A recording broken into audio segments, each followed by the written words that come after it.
यस वर्ष एसी परीक्षाको रिजल्ट कहिले आउला? के तपाईलाई थाहा छ यस वर्ष एसी परीक्षामा पास हुन एकदमै सजिलो छ नि? सम्पूर्णलाई स्वागत छ आजको नयाँ भिडियोमा। आज हामी सम्पूर्ण तपाईहरु जो एसी दिएर बस्नु भएको छ उहाँहरुको मनमा लागेका कुराहरु चाहिँ आज यहाँ विश्लेषण गर्न आएका छौं। सबैभन्दा पहिला चाहिँ मलाई धेरै विद्यार्थीहरुले सोध्नु भएको छ यस वर्षको एसईई परीक्षाको रिजल्ट कहिले आउँछ भनेर। यसको लागि चाहिँ हामीहरुले के छ भन्दाखेरि तपाईको पुराना वर्षहरुमा हेर्नुहुन्छ भने त्यस्तो कुनै अवरोध आउँदैन थियो, तर पनि 2-4 दिन 5 दिन 10 दिनसम्म एसई को रिजल्ट भने भन्दा पछाडी आउने गरेको छ। र यस वर्ष त हामीसँग ठूलो अवरोध एउटा अगाडि आएको थियो, त्यो शिक्षक आन्दोलन। शिक्षक आन्दोलनले गर्दा 1 महिना कपी चेकिङ ढिला भयो र 1 महिनाको प्रत्यक्ष असर तपाईको रिजल्टमा पर्नेछ। सबैले यति बेला सोशल मिडियामा असारको 7 गते रिजल्ट आउँछ अथवा 10 गतेसम्म आउँछ भनेर राख्नु भएको छ, तर त्यो भन्दा पनि रिजल्ट ढिला आउनेछ। यति कुरामा ढुक्क हुनुला, किनकि असारको 7 गते रिजल्ट आउनको लागि 2x मा कपी चेकिङ हुनुपर्ने थियो र त्यो त भएन, जसले गर्दा तपाईको 8-10 दिन त सामान्य रूपमा पनि ढिला भइहाल्छ। र अब अर्को कुरा चाहिँ तपाईको कति जीपीए चाहिन्छ र क्लास 10 मा क्लास 11 मा पढ्नको लागि भन्नु भएको छ। र तपाईको पास मार्क्स त 1.6 हो, तपाईलाई थाहा नै छ। 1.6 जीपीए आउँछ भने तपाई एलिजिबल हुनुहुन्छ हरेक फिल्डमा जानको लागि। तर साइन्स पढ्नको लागि 2 जीपीए मिनिमम तपाईले ल्याउनु पर्छ। अरु एजुकेसन, ह्युम्यानिटिज, ल अरु पढ्नु छ भने, म्यानेजमेन्ट पढ्नु छ भने तपाईको 1.6 जीपीए कम्तिमा पनि आएको हुनुपर्छ। र कुनै सब्जेक्टमा ठ्याक्कै यति नम्बर आउनुपर्छ भनेर कुनैमा तोकिएको छैन। तर साइन्स पढ्दै हुनुहुन्छ भने तपाईको साइन्स, म्याथ अनि इंग्लिशमा चाहिँ तपाईको कम्तिमा पनि C+2 जीपीए भन्दा बढी आएको हुनुपर्छ र तपाईको टोटल जीपीए चाहिँ 2 जीपीए भन्दा बढी आउनुपर्छ साइन्स पढ्नको लागि। अब कुरा गरौँ यस वर्ष कति प्रतिशत विद्यार्थी पास होलान् त? र त्यो पास हुने कुरा चाहिँ हामीहरुले डाइरेक्टली भन्न सक्दैनौं। किन भन्दा यसभन्दा पहिलेका वर्षहरुको रिजल्ट हेर्नुहुन्छ भने विक्रम सम्मत 2075 देखि 2077-78 सम्म चाहिँ 70%, 90% विद्यार्थी पास भएका छन्।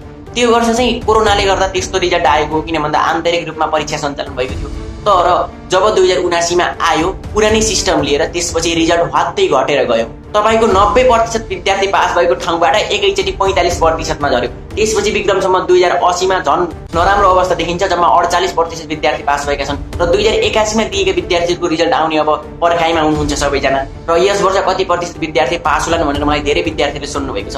र ठ्याक्कै कति प्रतिशत विद्यार्थी पास हुन्छन् भनेर त्यो मलाई पनि थाहा हुने कुरा हैन, किनकि एनईबीले रिजल्ट आउनु भन्दा पहिला कहिले पनि भन्दैन, किनकि यो सेक्युरिटी प्राइभेसीको हिसाबले पनि उहाँहरुले भन्नु हुँदैन। तर मलाई लाग्छ 55% भन्दा धेरै विद्यार्थीहरु यस वर्ष पास हुन सक्नुहुन्छ। किन भन्दा तपाईको कपी चेकिङ छ, त्यो टाइट कपी चेकिङ छैन। कपी चेकिङ एकदम लुज छ र तपाईहरुको यस वर्षको जुन क्वेशन पेपर थियो त्यो एकदमै सजिलो थियो।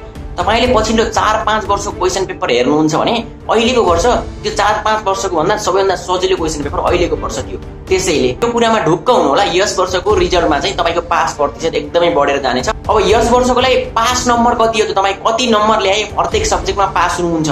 त्यसको लागि 27 नम्बर, त्यो तपाईलाई थाहा भएकै कुरा हो, त्यो मैले भनिराख्नु पर्दैन। त्यो 35% हो।